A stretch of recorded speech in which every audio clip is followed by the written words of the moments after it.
आज हम स्टार्ट करते हैं ह्यूमन रिप्रोडक्शन, नॉर्मल इंट्रोडक्शन। ठीक है, तो ये ह्यूमन रिप्रोडक्शन, ये जो अपना चैप्टर है, ये ह्यूमन फिजियोलॉजी का एक लास्ट टॉपिक है और क्लास 12 का एक मेजर इंपॉर्टेंट चैप्टर है। ठीक है, और यहाँ से नीट में 3 to 4, 4 to 5 क्वेश्चन जनरली आ जाते हैं, तो एक स्कोरिंग चैप्टर भी है अपने लिए। हम जब देखते हैं ह्यूमन रिप्रोडक्शन। ठीक है, तो ह्यूमन हम सभी जानते हैं it is the only organism present on earth which has self consciousness.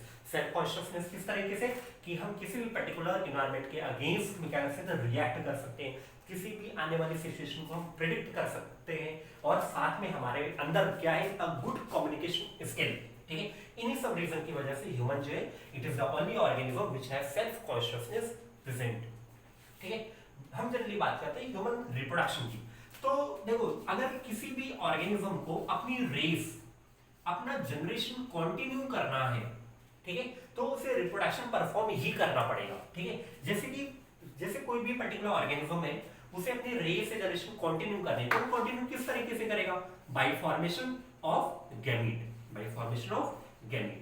ठीक है, अब ये जो गैमीट है ये क्या करेंगे, एक दूसरे से फ्यूज होंगे। ठीक है, फर्टिलाइजेशन होगा, ठीक है, जाइगोट बनेगा, एम्ब्रियो बनेगा, और फिर एक यंग वन जनरेट होगा।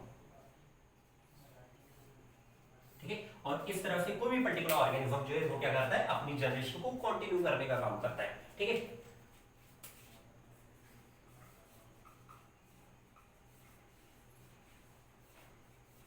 यहां पे एक टर्म आता है एम्ब्रायोलॉजी। ठीक है, एम्ब्रायोलॉजी का सिंपल सा क्या मतलब है कि लॉजी का मतलब सभी जानते हैं, क्या बोलते हैं, स्टडी। ठीक है, तो एम्ब्रायोलॉजी का मतलब है कि हम एम्ब्रियो में होने वाले चेंजेस, ठीक है, एम्ब्रियो में होने वाले चेंजेस, और वो चेंजेस जब तक वो उसे एडल्ट में कन्वर्ट नहीं कर देते, ठीक है, ऐसे सभी चेंजेस की स्टडी को हम क्या बोलते हैं, एम्ब्रायोलॉजी। ठीक है, तो एम्ब्रायोलॉजी जनरली क्या है, it is the study of changes in an embryo up to which it changes into an adult। ठीक है, तो इसे हम क्या बोलते हैं, एम्ब्रायोलॉजी। ठीक है, अब कोई माइक्रो ऑर्गेनिज्म हो, कोई लोअर ग्रेड एनिमल हो या कोई हायर ग्रेड एनिमल, ठीक है, जनरली सभी एनिमल्स जो है वो रिप्रोडक्शन परफॉर्म करते ही हैं। ठीक है, अगर हम किसी लोअर ऑर्गेनिज्म की बात करें, ठीक है, अगर हम किसी लोअर ऑर्गेनिज्म की बात करें, तो लोअर ऑर्गेनिज्म में जनरली क्या हो रहा है, आसेक्सुअल रिप्रोडक्शन।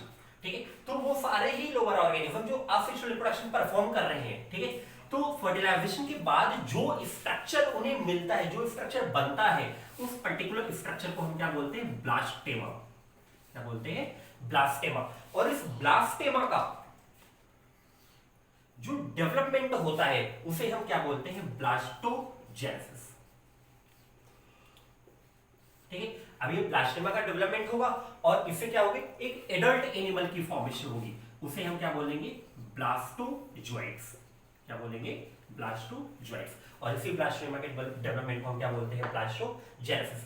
लेकिन अगर हम किसी हायर एनिमल की बात करें, ठीक है, अगर हम किसी हायर एनिमल की बात करें, तो हायर एनिमल में जनरली क्या हो रहा है, सेक्सुअल रिप्रोडक्शन। ठीक है, और सेक्सुअल रिप्रोडक्शन से यहां पे जो स्ट्रक्चर बनना है वो स्ट्रक्चर कौन सा है, जाइगोट। ठीक है, तो जाइगोट में जनरली क्या होगी, एम्ब्रायोजेनेसिस, और फिर यहां पे जो ऑर्गेनिज्म बनेगा उसे हम क्या बोलेंगे, oozoids। ठीक है, और यहां पे जो डेवलपमेंट होना है उसे हम क्या बोलेंगे, एम्ब्रायोजेनेसिस। ठीक है, क्या बोलेंगे, एम्ब्रायोजेनेसिस। तो ये ध्यान में रखना कि ब्लास्टोजेनेसिस किसे बोल रहे हैं और एम्ब्रायोजेनेसिस किसे बोल रहे हैं। हायर एनिमल में जनरली क्या होता है, एम्ब्रायोजेनेसिस होता है, और यहाँ पे जो ऑर्गेनिज्म की फॉर्मेशन होती है वो क्या है, oozoids। ठीक है, और oozoids किससे बन रहे हैं, जनरली जाइगोट्स। ठीक है, तो ये तो एक नॉर्मल बातें हैं, ठीक है, जो lower organism and higher organism में परफॉर्म हो रही है। ठीक है, थोड़ा सा आगे देखते हैं, तो यहां पे एक टर्म है डेवलपमेंट। ठीक है, तो डेवलपमेंट का मतलब क्या है कि series of changes, series of changes. ठीक है, ये सीरीज ऑफ चेंजेस हो कहां पे रहे हैं, इन जाइगोट। ठीक है, और कब तक, अप टू दी एडल्ट। इसी को हम क्या बोलते हैं, डेवलपमेंट। ठीक है, series of changes which occurs from zygote up to the adult is called as development. तो अगर हम इस डेवलपमेंट की बात करें तो चलिए डेवलपमेंट दो टाइप के हैं, एक प्री नेटल डेवलपमेंट, एक क्या है प्री नेटल डेवलपमेंट, और दूसरा पोस्ट नेटल डेवलपमेंट।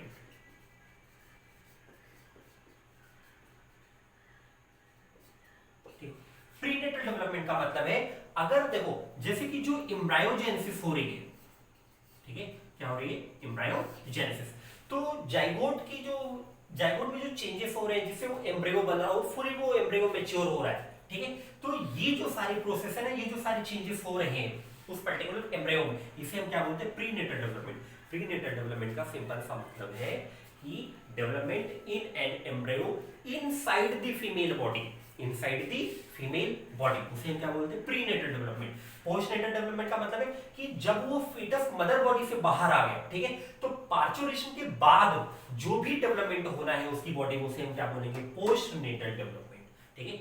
मतलब कि जब उस फीमेल बॉडी से फीटस बाहर आ चुका है, ठीक है, अब उसके बाहर आने के बाद जो उसकी बॉडी में डेवलपमेंट हो रहा है उसे हम क्या बोलते हैं पोस्ट नेटल डेवलपमेंट। और अगर उसकी फीटस में मदर बॉडी के अंदर जो डेवलपमेंट हो रहा है उसे हम क्या बोलेंगे प्री नेटल डेवलपमेंट, ठीक है।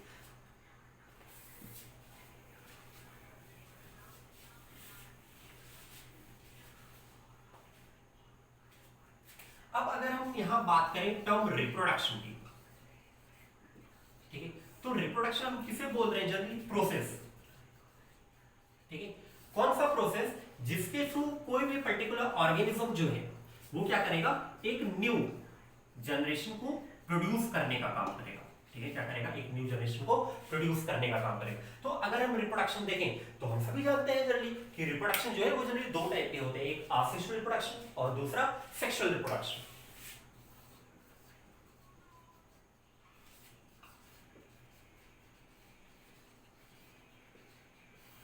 ठीक है। असेक्सुअल रिप्रोडक्शन, असेक्सुअल का मतलब एब्सेंट, ठीक है, एब्सेंट किसका फर्टिलाइजेशन का,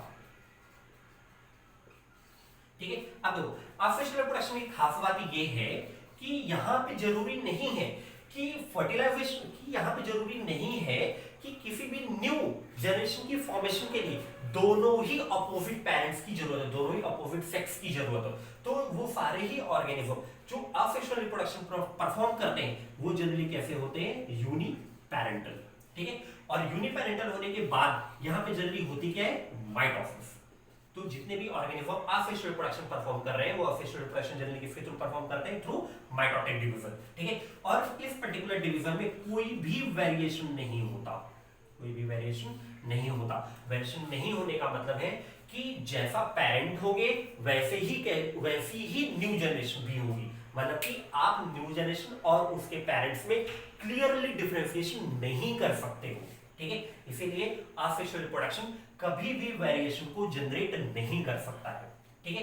तो असेक्सुअल रिप्रोडक्शन में क्या होगा कि जनरली गैमीट नहीं बनते हैं, तो अगर गैमीट नहीं बन रहे हैं तो फर्टिलाइजेशन नहीं होगा, अगर फर्टिलाइजेशन नहीं हो रहा तो जाहिर सी बात है जाइगोट नहीं बनेगा, एम्ब्रियो नहीं बनेगा। और यहाँ ये कैसे होते हैं यूनिपेरेंटल होते हैं, इनमें माइटोटिक डिवीजन होती है और ये कभी भी वेरिएशन शो नहीं कर पाते, ठीक है। तो जनरली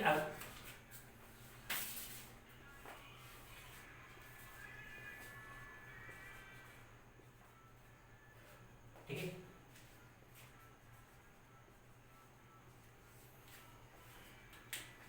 आगे समय तो ये हमारे पास कोई पेरेंट था, उसने क्या किया माइटोटिक डिवीजन परफॉर्म किया और उससे दो नए जनरेशन, दो नए सेल का डेवलपमेंट हो गया।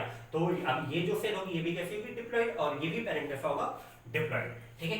और जनरली ये जो दोनों सेल बनेंगे किससे बने एक सिंगल सेल से ही बन गए, इसीलिए हम क्या बोले कि असेक्सुअल रिप्रोडक्शन जनरली कैसे होते हैं यूनिपेरेंटल।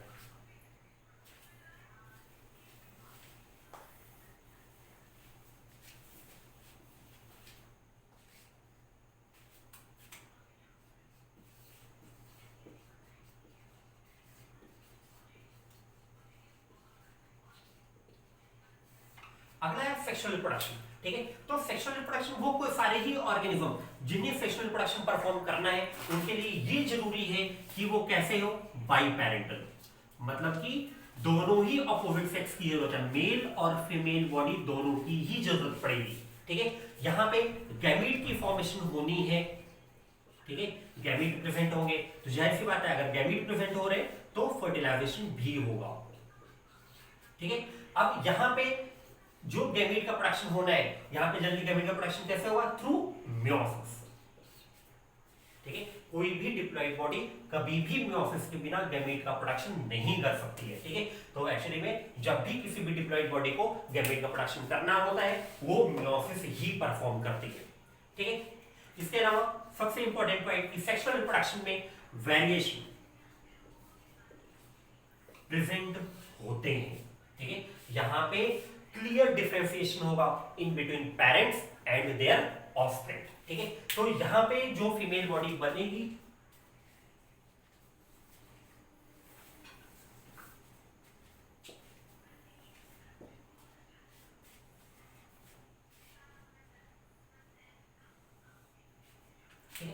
यहाँ पे मेल बॉडी जो है ये मेल गैमेट का प्रोडक्शन करेगी जिसे हम क्या बोलते हैं? स्पर्म। फीमेल बॉडी जो है ये फीमेल गैमेट का प्रोडक्शन करेगी जिसे हम क्या बोलते हैं? एग। अब ये स्पर्म और एग ये दोनों क्या करेंगे? एक दूसरे से फ्यूज होंगे और एक सिंगल सेल बॉडी बनेगी जिसे हम क्या बोलेंगे? जाइगोट। ठीक है, अब ये जाइगोट जो है ये ही आगे चलकर एडल्ट में डेवलप होगा। ठीक है, तो ये नॉर्मल इंट्रोडक्शन था ह्यूमन रिप्रोडक्शन का। अपने अगले टॉपिक में हम पढ़ेंगे कि किस तरह से वो कौन कौन से सेक्स ऑर्गन्स हैं जो कि ह्यूमंस में प्रेजेंट होते हैं और वो किस तरह से किसी भी पर्टिकुलर कैटेगरी में डिफाइन किए गए। ठीक है।